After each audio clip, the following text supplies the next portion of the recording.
On 5 News tonight, junior doctors announce a 5-day strike. 2 people are killed as a police chase ends in tragedy. And the PM's Brexit warning.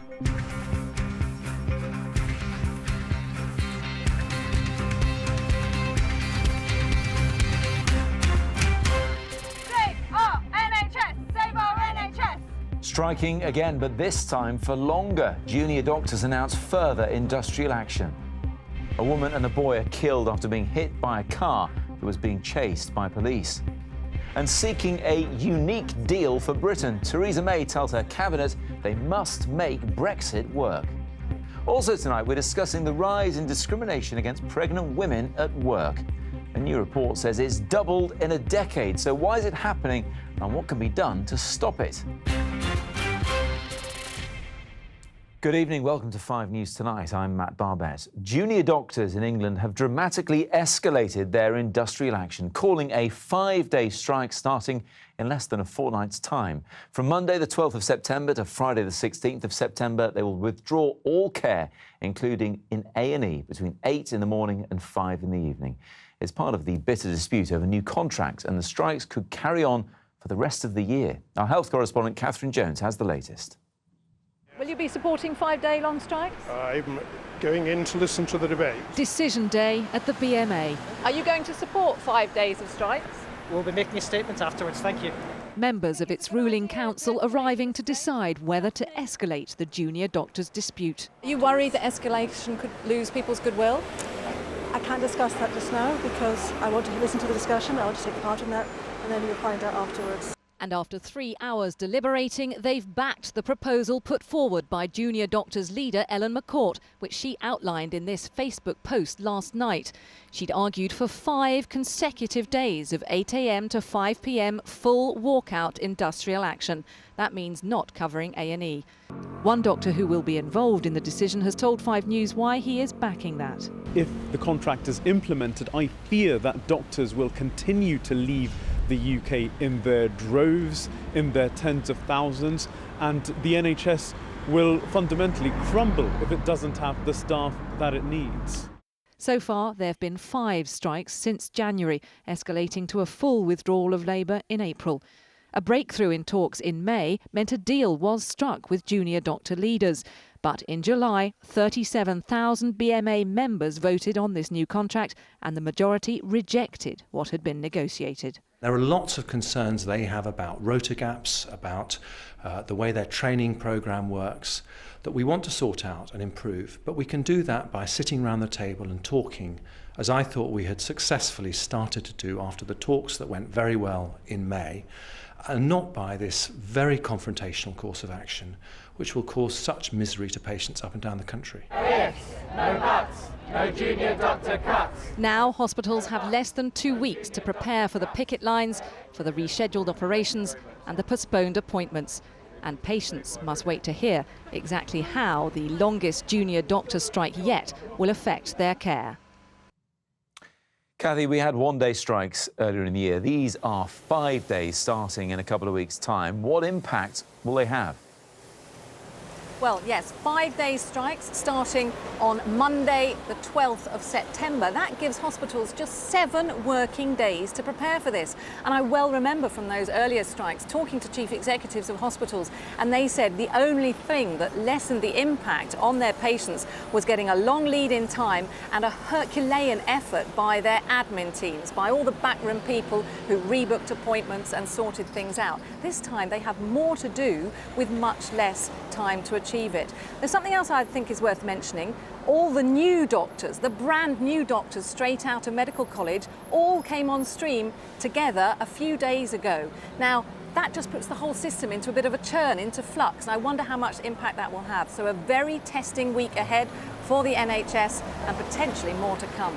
Cathy, thanks very much indeed. Well, I've got one of those new junior doctors with me now, Laith Hanbali. He's a junior doctor working at Kingston Hospital in Surrey. You've just qualified, Laith, straight onto the picket line. How do you feel about that?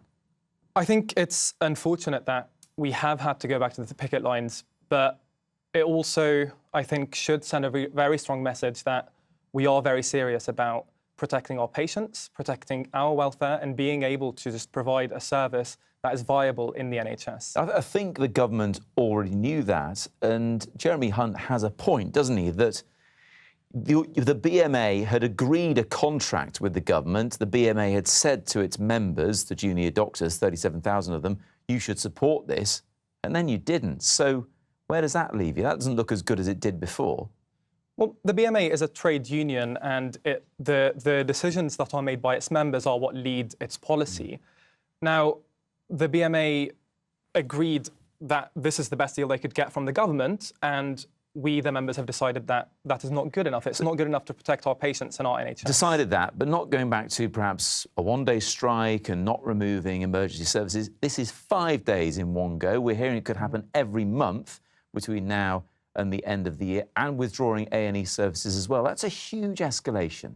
It is a huge escalation, but so is imposition. If Mr. Hunt wants to talk about confrontation, which is what he just mentioned in his interview, I mean, it's nothing compared to the imposition of a contract that has been rejected not just by doctors, but by the public who pay for the service and who care about the services. Is it personal about Jeremy Hunt? I mean, how did you feel when you heard that Theresa May would keep him on as Health Secretary in her new government? I knew that it wouldn't make that much difference. I think at one point, it was not certain that he would stay on. But it's not about individuals. It's about policies.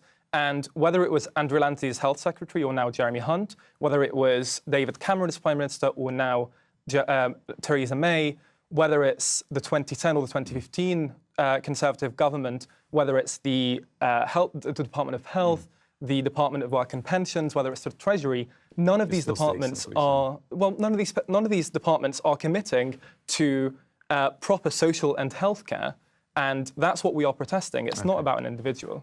Dr. Lathan Bali, many thanks indeed. Thank you. A woman and a boy have been killed by a car that's collided with pedestrians in southeast London. The car was being chased by police when it veered off the road near a park in Penge. 3 girls have suffered multiple injuries as well. Danny Sinha reports. The aftermath of a police car chase. The black car poking out of the tree was the one being chased by police. It was reported to be stolen. Terror hit this residential street as a car mounted the pavement. The police tense, an indication that something terrible occurred. The car is reported to have hit a group of pedestrians, killing a woman and a boy. The air ambulance was quickly on the scene and took 3 girls with serious injuries to hospital. It's not known if they were related. One witness described how people were trying to lift a car off a little girl. Passers-by told us what they saw. Saw the air ambulance landing, come round and I was over there and I saw a woman being resuscitated, and I presume it was the little boy as well, like a matter of metres away from her. I saw from Penge Cafe, I see the car getting chased through Queen Adelaide. Time I walk round with my dog, I see the person getting resuscitated. It's just tragedy, really. You don't see these things every day. This is a residential area in southeast London, just a couple of roads from Penge High Street. The driver of the car has been arrested and is being questioned at a South London police station. The matter has been referred to the Independent Police Complaints Commission, and crash investigators have been sent to the scene. Danny Sinha, 5 News. Now, Britain will aim for a tailor-made relationship with the EU rather than one that's been taken off the shelf. That's the announcement after the Prime Minister, Theresa May, held a major summit with her cabinet colleagues to discuss Brexit. She told them there would be no second referendum and no attempts to stay in the union by the back door, as our political editor Andy Bell reports. Looks like a nice place to spend a summer's day, but we are assured at Chequers the holidays are over. The Prime Minister called her cabinet here to find out their ideas to make Brexit work. We'll be looking at the next steps that we need to take, but we'll also be looking at the opportunities that are now open to us as we forge a new role for the UK in the world. And she made it clear there's no going back. There's no second referendum, no attempts to sort of stay in the EU by the back door. We're actually going to deliver on this. But different ministers have different priorities for the Brexit negotiations, including some of the main players. David Davis heads the department created to oversee Brexit. He believes the government must deliver control of UK borders. Boris Johnson championed Brexit, but as Foreign Secretary, he must help keep close relations with EU countries. Amber Rudd was a leading Remain campaigner, but as Home Secretary, it's her job to deliver lower immigration. And Philip Hammond, the Chancellor, believes it's vital Britain keeps as much access to the European single market as possible. This long-standing advocate of Brexit says Europe will give Britain that access. The only hold they think they've got over us is the fact that we sell some things to them. But they sell many more things to us, and the things they sell to us you could put rather higher tariffs on in many cases under world trade rules. So I think when they calm down and reflect on it, they'll see that they don't actually want to put new barriers on the trade because it damages them more than us. But around this table, many believe Britain will have to pay a price for that, on free movement, for instance, because politics will get in the way. Germany and France, for example, would be just as invested, if not more invested, in making sure that they shore up what's left of the European Union, and that means not giving the UK an easy ride on trade. She has made it clear Britain is leaving the EU, but just when, and more importantly how that happens, well, they're only just starting to work that out. Andy Bell, 5 News.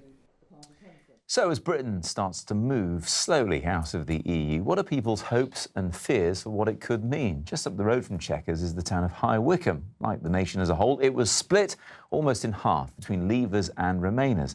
Dominic Reynolds has been gauging the current mood there.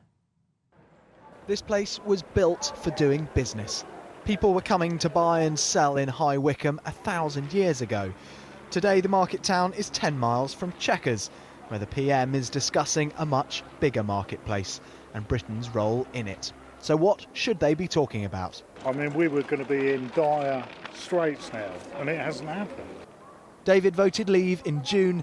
He says he's felt good about it all summer, but now he's got a message for the Prime Minister. What are you telling her? Get on with it. Simple as that? Simple as that. You want Article 50 triggered straight away? Yes, and let's start negotiations now. And 2 years should be long enough to be able to get the majority of what we want in place. 6-month-old Donnie is the youngest of Alicia's 3 children. She wants him to be able to keep the freedoms of EU membership. I would like to be able to do everything as free as I could without having to be penalised or having extra costs added to it. And even though the trade-off for that might well be we keep immigration levels as they are.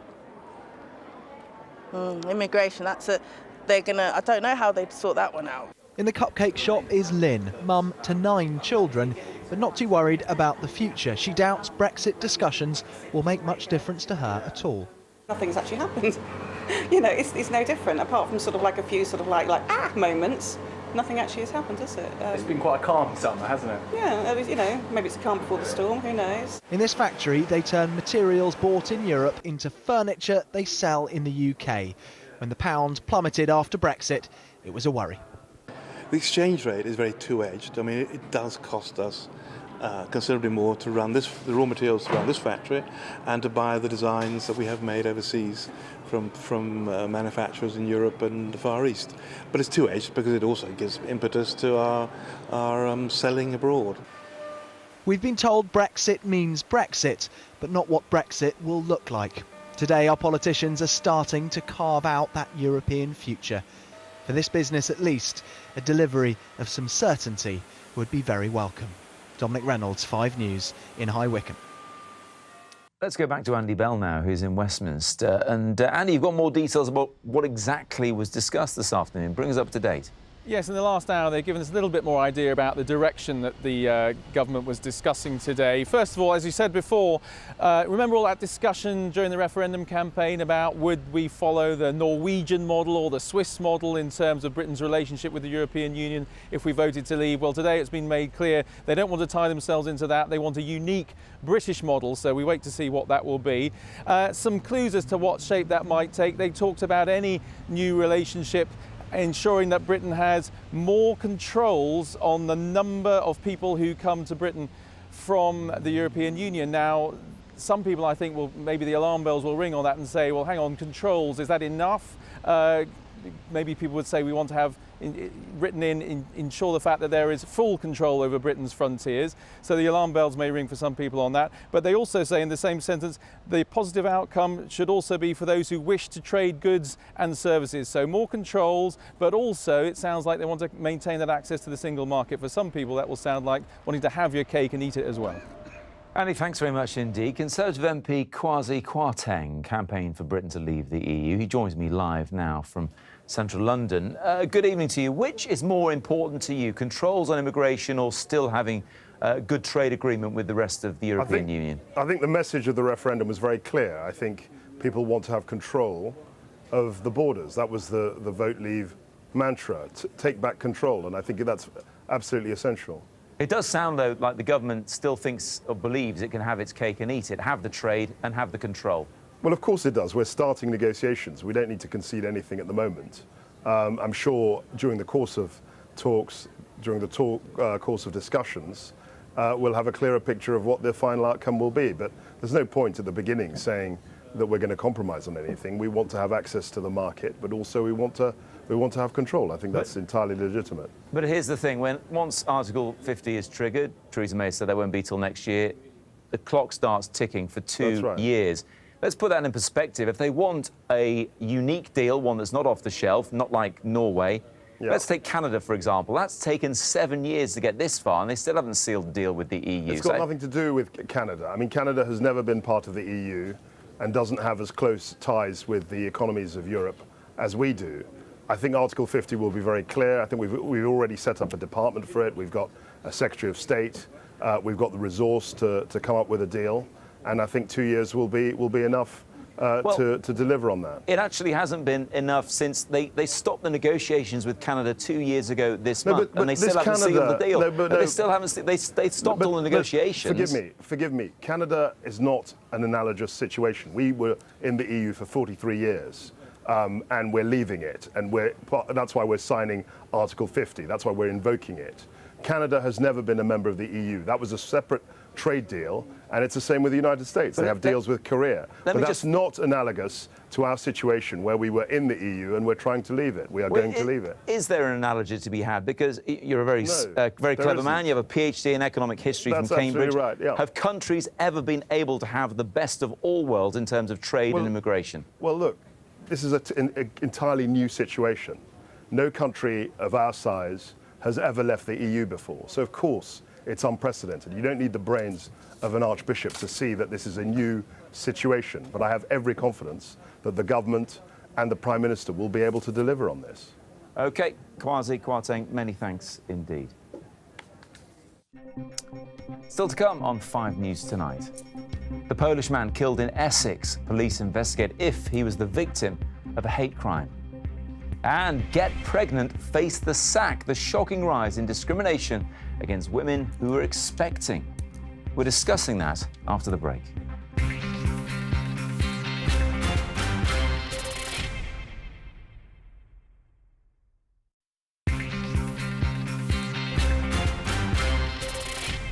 Welcome back. This is 5 News Tonight. Detectives are investigating whether the murder of a Polish man in Essex was a hate crime.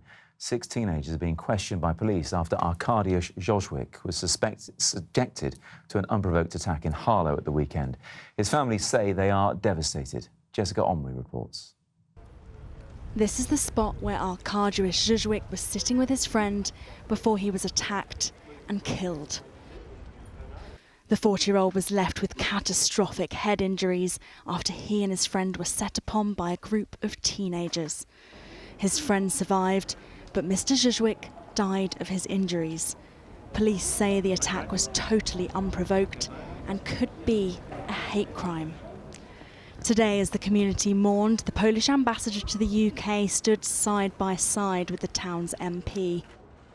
He hit back at those he says use the EU referendum result to pursue racist agendas. We need to be a kind and decent nation, and we shouldn't allow people who come from the sewers to exploit divisions to carry out, if it is, and I say if it is, any racist incidents or racist attacks. The murder has prompted increased police patrols and an order which aims to stop would-be troublemakers from gathering in groups. Harlow has one of the highest concentrations of EU nationals from Eastern Europe, roughly 1 in 17 residents. Some people here say they've noticed the atmosphere in the town change post-Brexit. There's been an increase in kind of tensions among the community within the town, something, you know, that's perhaps whipped up into a bit of a frenzy really by Brexit and by a lot of the media and the headlines that we've seen about refugees, about people coming from Europe, whether it be from Turkey, from Poland, you know, the Eastern Bloc. So I'm not shocked something like this has happened. Don't know the man, but we've lived in the town. It's sick. It's really, really sick. I voted to leave Europe, but that doesn't mean I voted for things like this to happen. I didn't vote for this. The community say they aren't angry. Instead, they're gripped by grief and fear. Jessica Omery, 5 News. A body has been recovered from the boiler house at Didcot Power Station, which collapsed back in February. 4 workers were killed in the tragedy, but efforts to recover the bodies of 3 of them have been hampered by the unsafe surroundings. The families of the men have been told. And the decision not to press charges against Sir Cliff Richard is to be reviewed. The 75-year-old was accused of historical sexual assault by 4 men. He's always strongly denied it. The case was dropped by the Crown Prosecution Service, but one accuser has now challenged that decision. Now, discrimination in the workplace towards pregnant women and new mothers has soared over the past decade. According to an MP's report, twice as many mums and mums-to-be have been forced to leave their jobs because of the way they were treated. The MPs want to make it much harder for employers to sack women during or after pregnancy. Layla Hayes has more. Having a baby can be costly, but it shouldn't cost you your job. Yet, even today, many women worry that getting pregnant could lead to discrimination. I do fear that having this time off of work puts me, just makes me slightly less employable. Obviously it's hard to juggle everything. You never go back in at the top level where you were. You don't sort of keep your position because you can't give your hold if you know, to a career. It's hard. MPs say urgent action is now needed to give new mothers more protection after a shocking increase in discrimination. The report found the number of pregnant women and new mothers forced to leave their jobs has almost doubled over the past decade to 54,000. It revealed more than 1 in 10 of them reported either being dismissed, singled out for redundancy or treated so poorly they felt they had to leave. And MPs criticised the cost of mounting a discrimination case against an employer, saying the £1,200 fee of going to a tribunal should be reduced. We need this to work better. We need to continue to modernise our workplace in the same way as we've introduced stronger rights to request flexible working, shared parental leave. We now need to modernise the support that's given to pregnant women. Fiona Chow's son Max is now 2. She was told she was being made redundant just 2 weeks before returning to work. I think the way I look at it is Max is 2.5, but my first child is my career, and he's a teenager, 15 years now. And to be told that your services are no longer needed, when up till then all of my appraisals and performance reviews were stellar, and they were talking about promoting me. And so the only material change that happened was that I had a baby. The government says tackling pregnancy discrimination is a key priority. Women with young children will be hoping that is true. Layla Hayes, 5 News. Joining me now in the studio is Lisa Barnwell, the founder of Bumps and the Boardroom, which helps pregnant women in business, and Kieran Dorker, who's an employment and discrimination lawyer. Good evening to you both. It seems like a fairly shocking increase, Lisa. I'm sure you've heard some fairly shocking stories of discrimination, haven't you? Yeah, absolutely. A lot of the stories I hear actually are quite subtle, and it's very pervasive, and it's employers not realising often that they're actually being discriminatory when they're making comments and making certain behaviour with women that they're employing. It's almost institutional, subconscious? Yeah. That's incredible. So they don't realise they're doing it, but they are being discriminatory at the same time. You think then that, Kieran, the law, I thought it was watertight on this. You can't get rid of a woman while she's on maternity leave and she has to come back to the same job she had when she left, no? You make it sound very simple, and in fact, I agree, it is very simple, but employers get it wrong again and again. We see cases of women being made redundant whilst on maternity leave or shortly on returning. We see women being put on the mummy track as soon as they've come back to work. Yeah, well, just explain what the mummy track is. The mummy track is where women come back to work and they're suddenly told, well, you're not going to be on the real job. You're going to be doing a side role, no client-facing work, less bonus, less progression through your career. So that's also part of the inherent discrimination within the workplace. Do you think what we're hearing today tells us the true picture, or do you think a lot of it's being swept under the carpet with payoffs and that sort of thing? Well, yeah, exactly. I mean, I've never had a case go all the way to a tribunal where maternity discrimination has been very, very clear.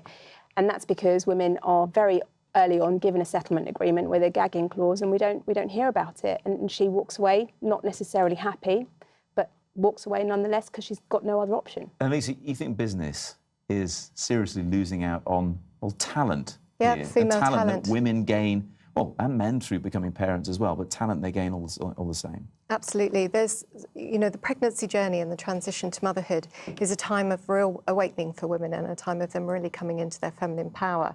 And we don't like to talk about that, but actually it's a time of brilliant transition where women can really be an advantage to the workplace. Just a quick word, because owners of small companies, it's quite a big expense paying parental leave when someone goes off to have a child. Should there be more help for those owners of small companies to, encourage them to do it the right way? There has to be support, there has to be understanding, but there has to be a lot more education so that companies can really understand looking after their women for the long term is how they're going to get the best results. We invest in our athletes in the Olympics so that we can see the return, long term, but we don't do it with our women. And just finally, Kieran, what about a change in the law to make it easier to challenge these and get them looked at fairly? I mean, I like some of the recommendations made today, but I would also advocate a positive duty on employers to make reasonable accommodations for parents coming back after leave. Yeah, because you're right to say parents, it's men and women now. Absolutely. Men can have longer paternity leave or parental leave, if you want to call it. They could face the same pressures too. And they do, and we have already heard stories where they are facing the same pressures. So we certainly want to encourage dads in shared parental leave. Yeah. OK, thank you both very much indeed for coming in. Appreciate it. Right, that's just about it from us for now. Sian Welby is here with the weather next, and Danny is back with updates throughout the evening here on Channel 5. For now, thanks very much indeed for your company. I'll see you again tomorrow at 5. Bye-bye.